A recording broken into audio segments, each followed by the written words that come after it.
संत मुक्ताई मंदिराच्या रखडलेल्या कामांसाठी सुधारित निधीला मान्यता द्या, आमदार खडसे यांची मागणी।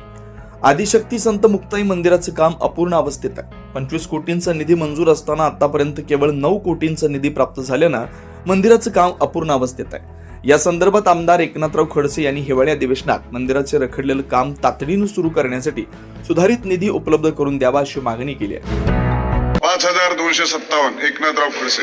प्रश्न क्रमांक 3 सभापती महोदय छापले होते। सभापती महोदय, संत मुक्ताई मंदिराच्या संदर्भामध्ये 2015ला माननीय मुख्यमंत्र्यांच्या अध्यक्षतेखाली झालेल्या समितीमध्ये या प्रस्तावाला मान्यता दिली होती, परंतु काही तांत्रिक कारणामुळे पुढचा हा प्रकल्प पूर्ण होऊ शकला नाही। सभापती महोदय, 2018 पासून तर आजपर्यंत या मंदिराच्या कामाला 1 रुपया सुद्धा मिळालेला नाही। जे पैसे मिळालेले होते पूर्वी ते सगळे खर्च झाले आणि आज हे मंदिर जे आहे ते कळसाविना आहे। माझा 2-3 प्रश्न आपल्या समोर आहे। एक तर या मंदिराच्या संदर्भामध्ये पूर्ण होण्याच्या दृष्टिकोनातनं आपण ताबडतोब निधी मंजूर करणार आहात का, ज्याला 25 कोटी रुपये प्राथमिक स्वरूपामध्ये मंजुरी माननीय मुख्यमंत्र्यांच्या समितीने दिली होती। दुसरं या ठिकाणी अध्यक्ष महोदय की या मंदिराच्या संदर्भामध्ये जसं पंढरपूर आराखडा, शिर्डी आराखडा, अनेक ठिकाणी आराखडा केला। संत मुक्ताईचं मंदिरही त्याच धर्तीवरचं मंदिर आहे, त्यामुळे या ठिकाणी पहिल्यांदा प्राथमिक स्वरूपामध्ये 2015ला 100 कोटीचा आराखडा प्राथमिक स्वरूपात तयार केला होता। तो कागदावरच होता, पूर्णत्वास आलेला नव्हता। अशा स्वरूपाचा त्या ठिकाणी पर्यटन अधिक तीर्थक्षेत्र अधिक त्या ठिकाणी सगळ्या व्यवस्था अशा करण्याच्या संदर्भामध्ये राज्य सरकार प्रयत्न करणार आहे का। आणि दुसरं, हा प्रस्ताव जो आहे जिल्हाधिकाऱ्याकडून आपल्याला प्राप्त झाला नाही असं म्हणण्यात आलेलं आहे, तर जिल्हाधिकाऱ्यांना प्रस्ताव आपल्याकडे आलेला आहे अशी माझी माहिती आहे। मी जिल्हाधिकाऱ्यांशी काल बोललो, त्यांनी सांगितलं मी प्रस्ताव दिलेला आहे, तर तातडीने याच्या संदर्भामध्ये निधी उपलब्ध करून देणार आहात का। मंत्री महोदय महाजन साहेब बसा। संत मुक्ताई मंदिर कोथळी मुक्ताईनगर जिल्हा जळगाव या तीर्थक्षेत्रास 25/8/2014 रोजी ब वर्ग दर्जा देण्यात आलेला होता। सदर तीर्थक्षेत्र या ठिकाणी विविध विकास कामे करण्याकरता शासनास 9.8 कोटी इतक्या रकमेचा प्रस्ताव त्यावेळी प्राप्त झाला होता आणि त्यावेळी त्या 9.8 कोटीच्या प्रस्तावाला मान्यता दिली। मान्यता दिल्यानंतर त्याला पैसे दिल्यानंतर त्याचं कामही पैसे दिल्यानंतर त्याची कामं अजून चालू आहेत, त्याची काही कामं अपूर्ण आहेत। त्या संदर्भात जो आराखडा मंजूर झाला होता तो साधारण 25 कोटी रुपयाचा आराखडा तत्वता मान्यता त्यावेळी देण्यात आली होती। उर्वरित जो विषय आहे या अनुषंगानं त्या तत्कालीन मुख्यमंत्री माननीय शिंदे साहेबांच्या आणि आदरणीय महाजन साहेबांनी त्यावेळी एक बैठक घेतली होती आणि ती बैठक झाल्यानंतर एक अंदाजपत्रक 15 कोटी रुपयाचं अंदाजपत्रक सादर करण्यासंदर्भातल्या सूचना त्यावेळी दिल्या होत्या आणि त्या सूचनेच्या अनुषंगानं 15 कोटीचा प्रस्ताव कलेक्टरने सादर केला, परंतु त्या पालकमंत्र्याच्या अध्यक्षतेखालच्या समितीने त्या प्रस्तावाला मान्यता देणं अपेक्षित होतं आणि मग शासनाकडे येणं अपेक्षित होतं, परंतु तसं न करता ते डायरेक्ट प्रस्ताव आला। त्यामुळं त्या प्रस्तावाला पुन्हा जिल्हाधिकाऱ्याकडे पाठवलं आणि पालकमंत्र्याची समितीची मान्यता त्याला आली पाहिजे देऊन तो प्रस्ताव आता साधारण 5/12/2025ला तो प्रस्तावाला त्या समितीनं मान्यता दिली आणि तो प्रस्ताव महाराष्ट्र सरकारकडे आलेला आहे।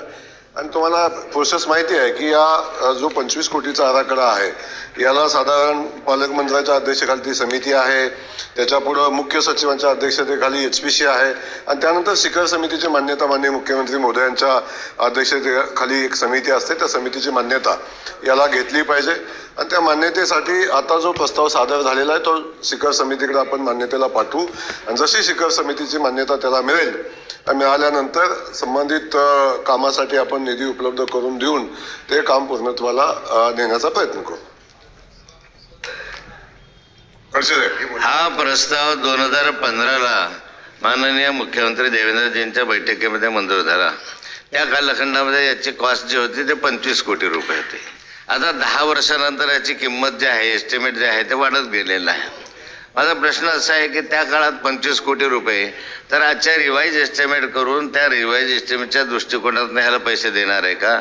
आणि दुसरं मगाशी मी सांगितलं की जसं शिर्डीचा आराखडा करता, पंढरपूरचा आराखडा करता, कारण 7 वर्षामध्ये 1 रुपयासुद्धा या मंदिराला मिळालेला नाही. आणि त्यामुळे या मंदिराचा कळस जो आहे तर तसाच अर्धवट आहे. मंदिराचं काम अर्धवट आहे. त्या ठिकाणी हे पूर्ण करण्याच्या दृष्टिकोनातून असा विशेष प्रकारचा आराखडा तयार करून तीर्थक्षेत्र विकास योजनेच्या अंतर्गत याला तशा व्यवस्था करणार आहे का? मी सांगितलं मगाशी की याला 100 कोटी रुपयाचा एक प्राथमिक आराखडा तयार केला होता. प्राथमिक आराखडा त्याला मान्यता मिळाली नव्हती. नंतरच्या कालखंडामध्ये तो तसाच राहिला. त्यामुळे याला मान्यता मिळाली नव्हती. ती मान्यता आपण परत देणार आहे का? आणि जो निधी मध्ये मिळाला तो आपल्या जो निधी मगाशी मिळाला तर आमच्या पाठपुराव्यामुळेच त्याला माझा निधी मिळाला. आपण पाठपुरावा सातत्याने केला, त्याच्यामुळे जो मंजूर निधी आहे त्याच्यामधनं तो निधी मिळाला. तर आता हा निधी तातडीनं देऊन त्या मंदिराच्या कळसाचं काम लवकर पूर्ण होण्याच्या दृष्टिकोनातून सरकार काय कारवाई करेल आणि याच्यासाठी पूर्ण जो 100 कोटीचा आराखडा आहे तो पुनरुज्जीवित करून त्या संदर्भामध्ये शासनाची भूमिका काय असणार? मंत्री महोदय, सभापती महोदय, मी अगोदरच सन्माननीय सदस्य महोदयांना सांगितलंय की जो हा आराखडा तात्कालीन परिस्थितीमध्ये 25 कोटी रुपयाच्या आराखड्याला तत्वता मान्यता मिळाली. त्यातला 9 कोटी रुपयाचा काम प्रत्यक्षात मंजूर झालं, कामही झालं आणि त्याला निधी 9 कोटी रुपयाचा निधी त्याला दिलेला आहे. परंतु कॉन्ट्रॅक्टरनं ते काम गतीनं करणं अपेक्षित होतं. ते काम झालं नाही. ते काम गतीनं न करण्याचा परिणाम आता की त्याचे दर वाढले, किमती वाढल्या, करोना आला, करोनाच्या परिस्थितीमध्ये काय घडलं, त्यामुळे ते 9 कोटीचं काम सुद्धा पूर्णत्वाला गेलेलं नाही. त्याच्यातलं काय काम अपूर्ण आहे. आता आपण म्हणता की काम लेट झालं, मग आता सुधारित दराप्रमाणे त्याला पैसे दिले पाहिजेत, ही भूमिका आपली आहे.